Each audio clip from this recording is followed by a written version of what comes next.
महर्षि च्यवन और सुकन्या का चरित्र। राजा सड़याती का वंश। श्री सुखदेव जी कहते हैं, परीक्षित, मनुपुत्र राजा सड़याती वेदों का निष्ठावान विद्वान था। उसने अंगिरा गोत्र के ऋषियों के यज्ञ में दूसरे दिन का कर्म बतलाया था। उसकी एक कमल लोचना कन्या थी, उसका नाम था सुकन्या। एक दिन सड़याती अपनी कन्या के साथ वन में घूमते घूमते च्यवन ऋषि के आश्रम पर जा पहुँचे। सुकन्या अपनी सखियों के साथ वन में घूम घूम कर वृक्षों का सौंदर्य देख रही थी। उसने एक स्थान पर देखा कि बौबी दीमकों की एकत्रित की हुई मिट्टी के छेदों में से जुगनू की तरह दो ज्योतियां दिख रही हैं। दैव की कुछ ऐसी ही प्रेरणा थी। सुकन्या ने बाल सुलभ चपलता से एक कांटे के द्वारा उन ज्योतियों को बेध दिया।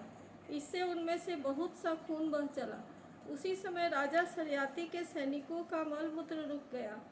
राजर्षि सड़याती को यह देखकर बड़ा आश्चर्य हुआ। उन्होंने अपने सैनिकों से कहा, अरे, तुम लोगों ने कहीं महर्षि च्यवन के प्रति कोई अनुचित व्यवहार तो नहीं कर दिया? मुझे तो यह स्पष्ट जान पड़ता है कि हम लोग में से किसी न किसी ने उनके आश्रम में कोई अनर्थ किया है। तब सुकन्या ने अपने पिता से डरते डरते कहा कि पिताजी, मैंने कुछ अपराध अवश्य किया है। मैंने अनजान में दो ज्योतियों को कांटे से छेद दिया है। अपनी कन्या की यह बात सुनकर सड़याती घबरा गए। उन्होंने धीरे धीरे स्तुति करके बौबी में छिपे हुए च्यवन मुनि को प्रसन्न किया। तदनंतर च्यवन मुनि का अभिप्राय जानकर उन्होंने अपनी कन्या उन्हें समर्पित कर दी और इस संकट से छूटकर बड़ी सावधानी से उनकी अनुमति लेकर वे अपनी राजधानी में चले गए। इधर सुकन्या परम क्रोधी च्यवन मुनि को अपने पति के रूप में प्राप्त करके बड़ी सावधानी से उनकी सेवा करती हुई उन्हें प्रसन्न करने लगी।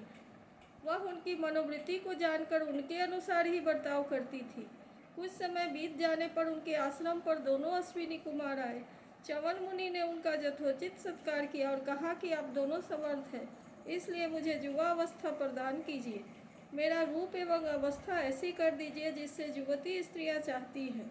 मैं जानता हूँ कि आप लोग सोमपान के अधिकारी नहीं हैं, फिर भी मैं आपको यज्ञ में सोमरस का भाग दूंगा।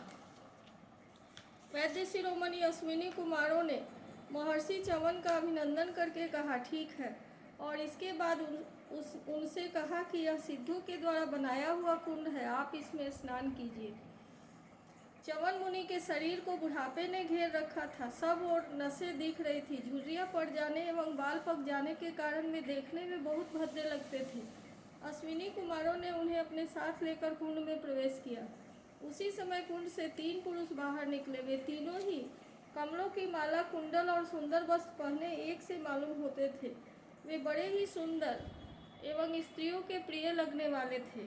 परम साध्वी सुंदरी सुकन्या ने जब देखा कि ये तीनों ही एक आकृति के तथा सूर्य के समान तेजस्वी हैं, तब अपने पति को न पहचान कर उसने अश्विनी कुमारों की शरण ली। उसके पतिव्रत्य से अश्विनी कुमार बहुत संतुष्ट हुए।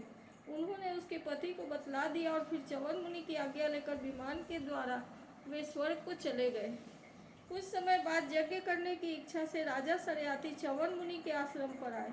वहां उन्होंने देखा कि उनकी कन्या सुकन्या के पास एक सूर्य के समान तेजस्वी पुरुष बैठा हुआ है।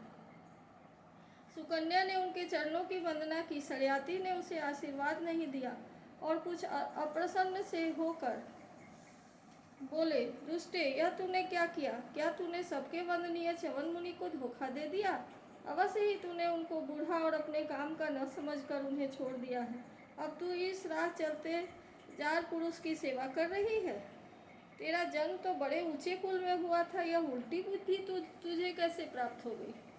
तेरा यह व्यवहार तो कुल में कलंक लगाने वाला है। अरे राम राम, तू निर्लज होकर जार पुरुष की सेवा कर रही है और इस प्रकार अपने पिता और पति दोनों के वंश को घोर नरक में ले जा रही है। राजा सड़याती के इस प्रकार कहने पर पवित्र मुस्कान वाली सुकन्या ने मुस्कुराकर कहा, पिताजी, ये आपके जामाता स्वयं भृगुनंदन महर्षि च्यवन ही हैं।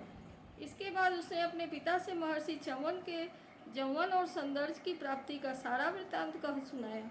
यह सब सुनकर राजा सड़याती अत्यंत विस्मित हुए। उन्होंने बड़े प्रेम से अपनी पुत्री को गले से लगा लिया।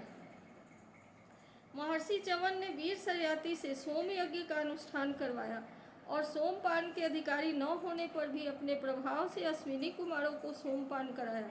इंद्र बहुत जल्दी क्रोध कर बैठते हैं, इसलिए उनसे यह न सहा गया। उन्होंने चीरकर सरियादी को मारने के लिए वज्र उठाया।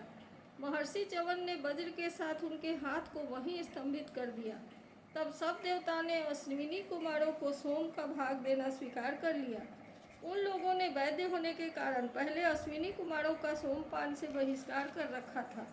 परीक्षित, सरियाती के 3 पुत्र थे, उत्तान, बरही, आनर्त और भूरिसेन। आनर्त से रेवत हुए। महाराज, रेवत ने समुद्र के भीतर कुशस्थली नाम की एक नगरी बसाई थी। उसी में रहकर वे अनार्त आदि देशों का राज्य करते थे। उनके 100 श्रेष्ठ पुत्र थे। उनमें सबसे बड़े थे कुकुदी। कुकुदमी अपनी कन्या रेवती को लेकर उनके लिए वर पूछने के उद्देश्य से ब्रह्मा जी के पास आए। उस समय ब्रह्मलोक का रास्ता ऐसे लोगों के लिए बेरोक टोक था। ब्रह्मलोक में गाने बजाने की धूम मची हुई थी। बातचीत के लिए अवसर न मिलने के कारण वे कुछ क्षण वहीं ठहर गए। उत्सव के अंत में ब्रह्मा जी को नमस्कार करके उन्होंने अपना अभिप्राय निवेदन किया। उनकी बात सुनकर भगवान ब्रह्मा जी ने उनसे हंसकर कहा, महाराज, तुमने अपने मन में जिन लोगों के विषय में सोच रखा है वे सब तो काल के गाल में चले गए। अब उनके पुत्र, पौत्र अथवा नातियों की तो बात ही क्या है, गोत्रों के नाम भी नहीं सुनाई पड़ते। इस बीच में 27 चतुर्युगी का समय बीत चुका है, इसलिए तुम जाओ। इस समय भगवान नारायण के अंशावतार महाबली बलदेव जी पृथ्वी पर विराजमान हैं। राजन, उन्हीं रत्न को यह कन्या रत्न तुम समर्पित कर दो, जिनके नाम, लीला आदि का श्रवण कीर्तन बड़ा ही पवित्र है। वे ही प्राणियों के जीवन सर्वस्व भगवान पृथ्वी का भार उतारने के लिए अपने अंश से अवतीर्ण हुए हैं। राजा कुकुदमी ने ब्रह्मा जी का यह आदेश प्राप्त करके उनके चरणों की वंदना की और अपने नगर में चले गए। उनके वंशजों ने यक्षों के भय से वह नगरी छोड़ दी थी और जहाँ तहाँ यूं ही निवास कर रहे थे। राजा कुकुदमी ने अपने सर्वांग सुंदरी पुत्री परम बलशाली बलराम जी को सौंप दी और स्वयं तपस्या करने के लिए भगवान नर नारायण के आश्रम में बद्रीवन की ओर चले गए। इति श्रीमद्भागवत महापुराणे पारमहंस्यां संहितायां नवम स्कंधे 3य अध्यायः।